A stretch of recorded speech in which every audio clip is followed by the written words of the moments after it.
Hello again, sociologists. Social movements, lesson number 14. Our learning goals for today are, you're going to know what legitimate and illegitimate power are. We kind of talked about power and whether or not it was legitimate last time, but I guess you're kind of wondering, what are those things? And we'll find out. You're going to be able to analyze how power is used. Okay, legitimate power. Legitimate power means having the right to power because you're in a position of authority. For example, me. Also known as legitimate power, sometimes also just called authority. Now, we're not saying that legitimate means just or right. Yeah, it's just what it is. Just because something's legitimate doesn't necessarily mean, a teacher might have legitimate power because they're a teacher, but they might still be completely mean and unjust and unfair. I'm sure you've all had experiences of that. So, legitimacy is subjective. It's in your head. There's no objective way to decide whether someone's power is legitimate or illegitimate. It's also contextual, so it really depends. Someone might have, I might have legitimate power in a classroom, but if you run into me in a bar, I don't have any power over you. Yeah, the context matters. It's a weird example.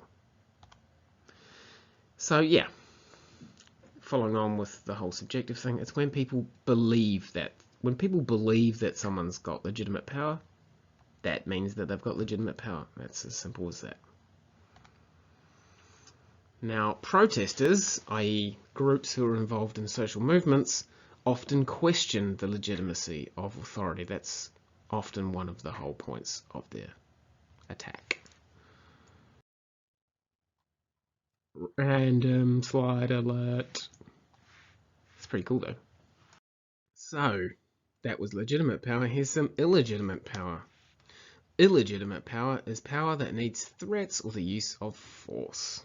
If you can't just get people to do what you say, if you need to threaten to break their knees, then perhaps your power is illegitimate. So, the power is not recognised by those forced to obey it, and that's why you need those threats.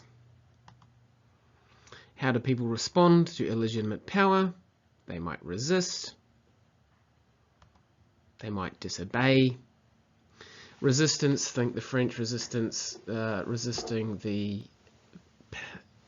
Nazis in World War II, whose power they felt was illegitimate. Disobedience, think the Montgomery bus boycott in the 1950s. Was it 50s? Not important. Civil disobedience, yeah, so people purposely not obeying laws that they don't think are just. Now, we're quite sophisticated sociologists, so we wouldn't say that a power is just legitimate or just illegitimate. It's on a continuum, it's on a spectrum, yeah? So at the legitimate end, you've got these are just examples, a president who's been elected democratically and uses their power to represent people's interests. At the other end of the scale, you might have a leader of a country who rigged the election or got in through force or through the army and made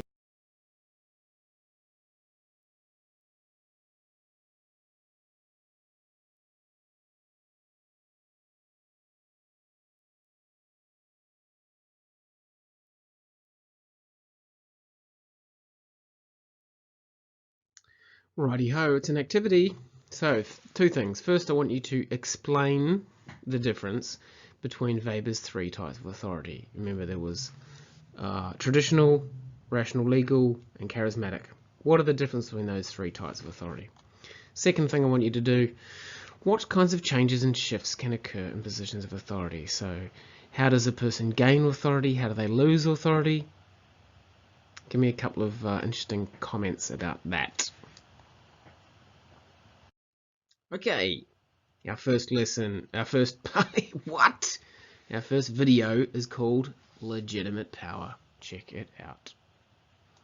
We are in the middle of a 6-part series on French and Raven's power bases, the types of power. And in this video, we're going to look at legitimate power.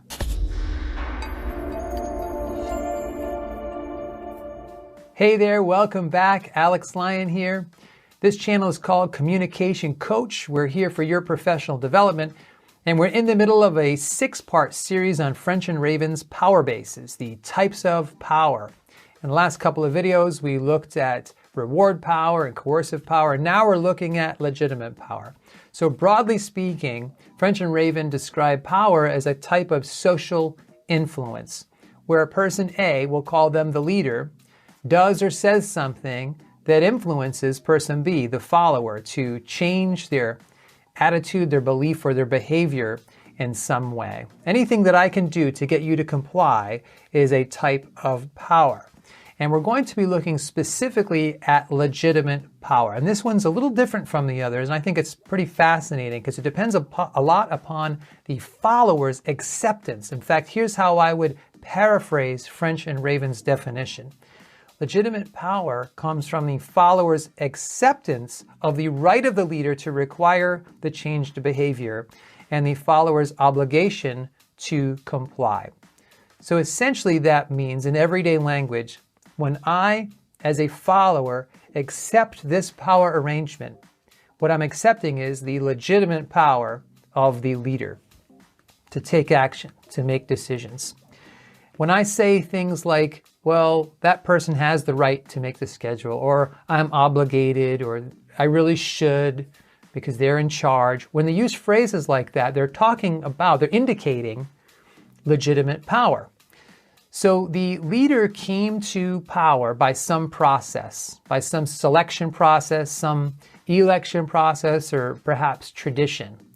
And they occupy a certain position, and their power is tied to that position. So once a president leaves office, they're leaving that legitimate power behind because the power is connected to that particular job, that particular position. And once children are of a certain age, they become adults, they're no longer under the legitimate authority of parents because they are adults after that.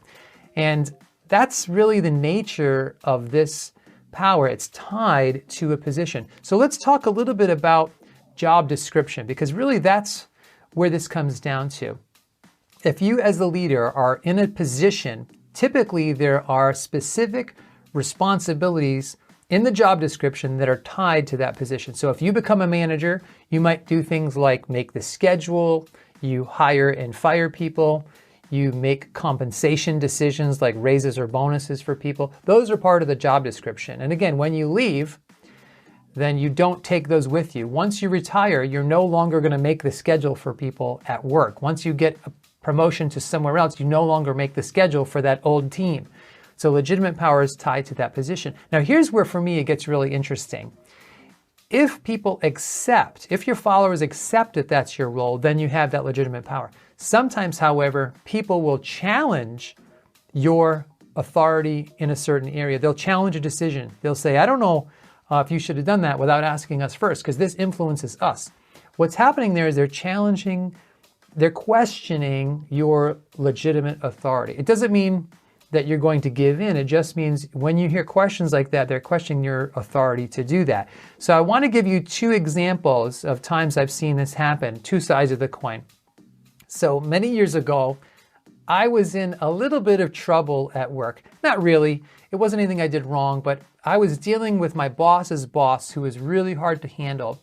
And that boss's boss called me into the office. They had their secretary contact me and say, the boss wants to meet with you on this day at this time, this is when you show up. And they didn't tell me what it was about, but I had a feeling I was going to get, quote, yelled at. And so I had this appointment a week out, and I was at a friend's saying, I think I'm going to get in some trouble. And I said, what would happen if I just didn't show up for this meeting? If I just either canceled it and refused to reschedule, or if I just blew it off, I just never even showed up. And my boss was like, my friend said about my boss, you can't fight City Hall. So when my friend said that you can't fight City Hall, he was bringing in the idea of legitimate authority. In other words, look, you work there, you agreed to certain expectations and you agreed to a certain power arrangement. You know, that's your boss's boss. You have to do what they say as long as what they're asking you to do is within their job description, which it was. They had authority over me. And so I did. And I got in a little bit of trouble, but not much. It was not a big deal. It was just a little bit of clarification that was required. So scenario number 2, again, years back, I was working alongside somebody that had a very big personality. And in a way, they were trying to expand their power and their influence by telling people what to do, putting themselves in a position as if they were the boss. And most of the people just ignored it. But the new people, I noticed the new people came in and they started responding like this person with the big personality was actually in charge of them. When we had to pull them aside and say, you know, that person's not your boss. They're not in charge. They're acting like it. They're acting like they have legitimate authority, but they don't. That's not your boss. This is your boss. Keep that in mind and don't worry about what that other person says. Now, what's interesting to me about this is that if other people had started to follow along and agree that that person had the right to say and do these things, in a way they could have informally rewritten their job description.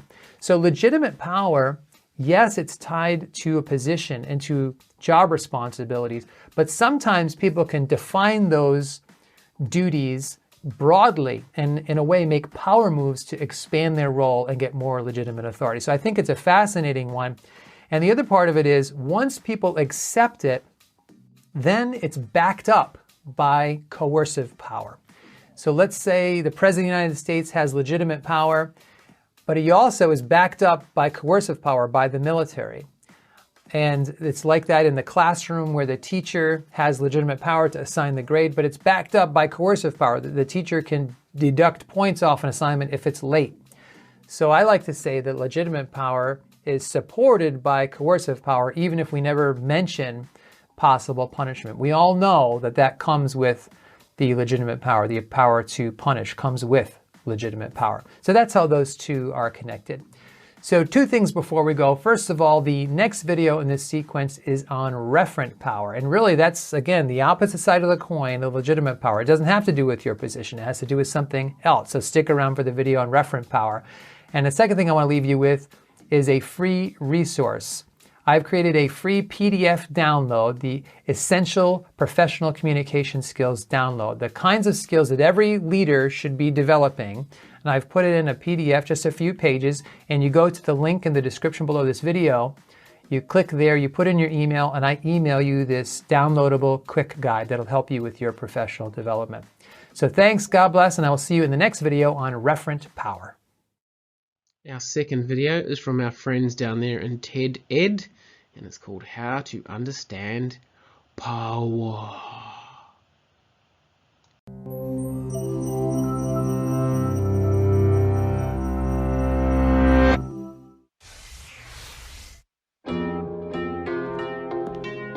Every day of your life, you move through systems of power that other people made. Do you sense them? Do you understand power? Do you realize why it matters? Power is something we're often uncomfortable talking about. That's especially true in civic life, how we live together in community. In a democracy, power is supposed to reside with the people, period. Any further talk about power, and who really has it, seems a little dirty, maybe even evil. But power is no more inherently good or evil than fire, or physics. It just is. It governs how any form of government works. It determines who gets to determine the rules of the game. So learning how power operates is key to being effective, being taken seriously, and not being taken advantage of. In this lesson, we'll look at where power comes from, how it's exercised, and what you can do to become more powerful in public life.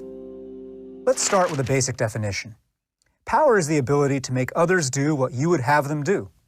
Of course, this plays out in all arenas of life, from family to the workplace to our relationships. Our focus is on the civic arena, where power means getting a community to make the choices and to take the actions that you want. There are 6 main sources of civic power. First, there's physical force and a capacity for violence. Control of the means of force, whether in the police or a militia, is power at its most primal. A second core source of power is wealth. Money creates the ability to buy results and to buy almost any other kind of power. The third form of power is state action, government. This is the use of law and bureaucracy to compel people to do or not do certain things. In a democracy, for example, we the people theoretically give government its power through elections. In a dictatorship, state power emerges from the threat of force, not the consent of the governed. The fourth type of power is social norms, or what other people think is okay. Norms don't have the centralized machinery of government. They operate in a softer way, peer-to-peer. But they can certainly make people change behavior and even change laws. Think about how norms around marriage equality today are evolving. The fifth form of power is ideas. An idea, individual liberty, say, or racial equality, can generate boundless amounts of power if it motivates enough people to change their thinking and actions. And so the sixth source of power is numbers, lots of humans. A vocal mass of people creates power by expressing collective intensity of interest and by asserting legitimacy. Think of the Arab Spring or the rise of the Tea Party. Crowds count. These are the 6 main sources of power, what power is. So now, let's think about how power operates. There are 3 laws of power worth examining. Law number 1, power is never static. It's always either accumulating or decaying in the civic arena. So if you aren't taking action, you're being acted upon. Law number 2, power is like water. It flows like a current through everyday life. Politics is the work of harnessing that flow in a direction you prefer. Policymaking is an effort to freeze and perpetuate a particular flow of power. Policy is power frozen. Law number 3, power compounds. Power begets more power, and so does powerlessness. The only thing that keeps law number 3 from leading to a situation where only one person has all the power is how we apply laws 1 and 2. What rules do we set up so that a few people don't accumulate too much power and so they can't enshrine their privilege in policy? That's the question of democracy. And you can see each of these laws at work in any news story. Low-wage workers organize to get higher pay. Oil companies push to get a big pipeline approved. Gay and lesbian couples seek the legal right to marry. Urban parents demand school vouchers. You may support these efforts or not. Whether you get what you want depends on how adept you are with power. Which brings us finally to what you can do to become more powerful in public life. Here, it's useful to think in terms of literacy. Your challenge is to learn how to read power and write power. To read power means to pay attention to as many texts of power as you can. I don't mean books only. I mean seeing society as a set of texts. Don't like how things are in your campus or city or country? Map out who has what kind of power, arrayed in what systems. Understand why it turned out this way, who's made it so, and who wants to keep it so. Study the strategies others in such situations used. Frontal attack or indirection. Coalitions or charismatic authority. Read so you may write. To write power requires first that you believe you have the right to write, to be an author of change. You do. As with any kind of writing, you learn to express yourself, speak up in a voice that's authentic, organize your ideas, then organize other people, practice consensus building, practice conflict. As with writing, it's all about practice. Every day you have a chance to practice, in your neighborhood and beyond. Set objectives, then bigger ones. Watch the patterns, see what works.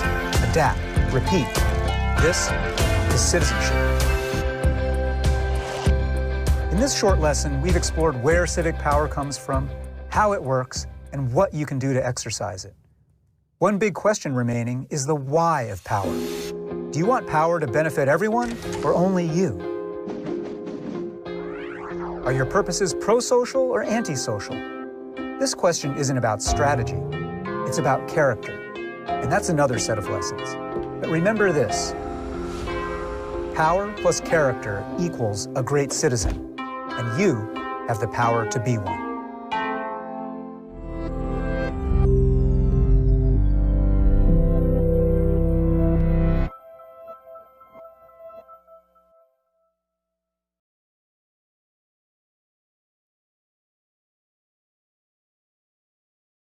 Okay, your reflection activity today is a CSI, not crime scene investigation. That's a color, a symbol, and an image. So when you think about the use of power, social power, what color comes to mind? What symbol and what image? So you've got to do a little color, or you can write the name of the color, draw a little symbol, and then draw a little image to represent social power. Yay, homework. Read the relevant pages from the textbook, and I want you to do another 15 minutes on that vocab quiz. You are going to be the master of vocabulary because you do that 15 minutes a week. Thanks so much for your participation in this lesson. Always, always, always, always, always keep it real.